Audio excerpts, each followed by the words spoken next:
राजारामपुरीत गांजाचा अड्डा उद्ध्वस्त. 2 kilo 250 gram गांजासह तरुण अटकेत.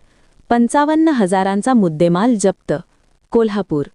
राजारामपुरीतील मातंग वसाहतीत गांजाची खुलेआम विक्री करणाऱ्या तरुणाला स्थानिक गुन्हे अन्वेषण शाखेचा पथकाने रंगेहात पकडले.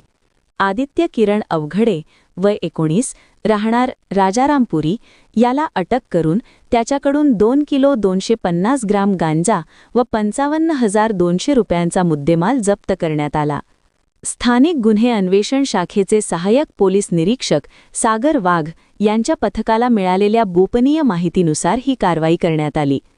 पोलिसांनी बनावट ग्राहक पाठवून सापळा रचला. गांजा विक्रीची खात्री झाल्यानंतर आदित्य अवघडेच्या राहत्या घरी छापा टाकण्यात आला. छाप्यात मोठ्या प्रमाणात गांजा सापडल्याने परिसरात एकच खळबळ उडाली. आदित्य अवघडे हा पोलीस रेकॉर्डवरील गुन्हेगार असून त्याच्यावर यापूर्वीही गुन्हे दाखल आहेत. विशेष म्हणजे त्याचे वडील किरण अवघडे यांच्यावरही NDPS कायद्यान्वये गुन्हे दाखल असून तेही पोलिसांच्या रेकॉर्डवरील गुन्हेगार आहेत. या प्रकरणी राजारामपुरी पोलीस ठाण्यात गुन्हा नोंद करण्यात आला असून पुढील तपास सुरू आहे.